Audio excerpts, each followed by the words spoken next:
اس کائنات کو چلانے والا ایک سمیع و بصیر خدا ہے، وہ جو میرا دوست ہے، میرا ولی ہے۔ اللہ ولی الذین آمنوا یخرجہم من الظلمات الی النور۔ اللہ اہل ایمان کا ولی ہے، ساتھی ہے، پشت پناہ ہے، مددگار ہے، حمایتی ہے۔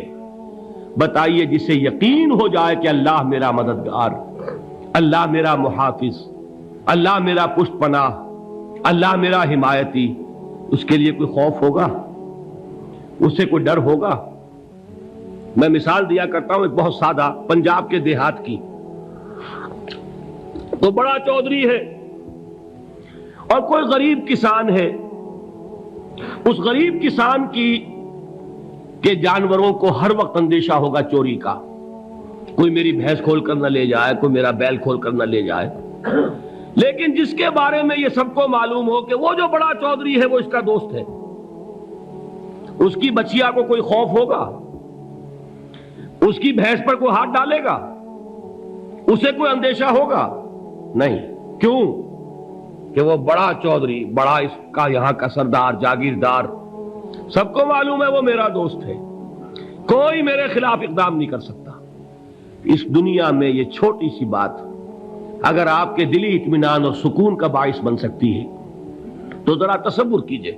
میں لفظ تصور استعمال کروں گا صرف اس لیے کہ اس کا ہم جس کو کہتے ہیں ادراک اور شعور کر نہیں سکتے، اگر کے ساتھ کر سکتے۔ اگر یقین ہو کہ اللہ میرا مددگار اور یقین ہو کہ اللہ ہر آن میرے ساتھ ہے، پھر کوئی خوف؟ کس کا خوف؟ کوئی شے اللہ سے بالا تر ہے؟ کوئی قوت اس سے زیادہ طاقتور ہے؟ کوئی اس کے ارادے کو بدلنے والا ہے؟ کوئی اس کی مشیت کے آڑے آنے والا ہے؟ یہی بات ہے جو حضور نے فرمائی۔ یہ ایمان کا حاصل ہے لب لباب، کہ دیکھو اچھی طرح اس بات کو ذہن نشین کر لو، اگر تمام انسان مل کر تمہیں کوئی نقصان پہنچانا چاہے نہیں پہنچا سکتے، مگر جو کچھ اللہ نے لکھ دیا ہو، اور تمام انسان مل کر تمہیں کوئی نفع پہنچانا چاہیں نہیں پہنچا سکتے، مگر وہ شے جو اللہ نے طے کر دی ہو۔ آپ پھر میں کہوں گا ذرا طاری کیجئے، اسے فرض کیجئے، اسے سوچئے، اگر اس حدیث پر ہمارا دل ٹھکا ہوا ہو تو کسی سے ڈر ہوگا؟ یہ مجھے نقصان نہ پہنچا دے، یہ میری رپورٹ خراب نہ کر دے، یہ میری انکریمنٹ نہ رکوا دے، یہ میرا یہ نہ بگاڑ دے، یہ میرا یہ نقصان نہ پہنچا دے۔ اس کا ڈر، اس کا ڈر، اس کا خوف، اس کی خوشامد، اس کے لیے جا کر طرح طرح سے اپنی عزت نفس کو ذلیل کروانا اس کے سامنے، یہ سب کچھ کیوں کرتا ہے انسان؟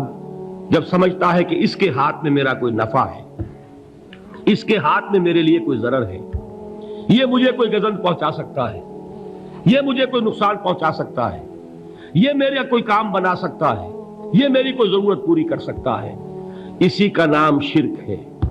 جہاں آپ نے یہ سمجھا کہ غیر اللہ کے اندر کوئی طاقت موجود ہے، وہی شرک ہے۔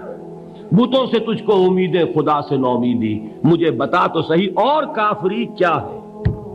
شرک تو یہ ہے۔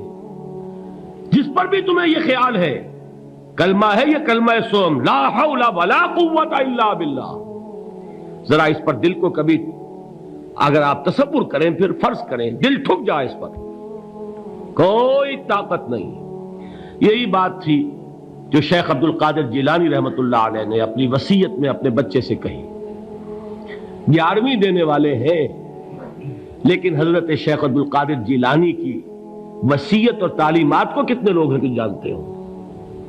یہ جن مقامات تک پہنچے ہیں وہ کس چیز کی بدولت پہنچے؟ انہوں نے جو پیغام دیا وہ کیا تھا؟ اے میرے بچے، جس طریقے سے قرآن مجید میں حضرت لقمان کی نصیحتیں جو ہے نقل کر دی گئی ہیں، میں یہ عرض کروں گا بالفرض اگر قرآن حضرت عبد القادر جیلانی کے بعد نازل ہوا ہوتا تو شیخ عبد القادر کی یہ نصیحتیں بھی قرآن میں درج ہوتی۔ اتنی اونچی نصیحتیں ہیں۔ اے میرے بچے، اس حقیقت کو ذہن نشین کر لے، لا فاعل فی الحقیقت ولا مؤثر الا اللہ۔ اس کائنات میں نہ کوئی فاعل حقیقی ہے نہ مؤثر حقیقی ہے سوائے اللہ کے۔ کسی شے میں کوئی تاثیر نہیں اگر اللہ نہ چاہے. آگ جلا نہیں سکتی اگر اللہ نہ چاہے. پانی ڈبو نہیں سکتا اگر اللہ نہ چاہے. زہر ہلاک نہیں کر سکتا اگر اللہ نہ چاہے. کوئی چیز فائدہ نہیں پہنچا سکتی اگر اللہ نہ چاہے. تو در در پہ کیوں سر جھکاتے ہو؟ در در پر کیوں جبیں سائی کرتے ہو؟ سب کے سامنے کیوں ہاتھ پھیلاتے ہو؟ ایک اللہ سے مانگو. ایک اللہ کے سامنے زمین پر اپنی جبین رکھو. لا فاعل فی الحقیقت ولا مؤثر الا اللہ. نظر آتا ہے ہمیں کہ پانی پیاس بجھا دیتا ہے. پیاس بجھانے کی صلاحیت پانی میں نہیں ہے، اللہ کے اذن سے.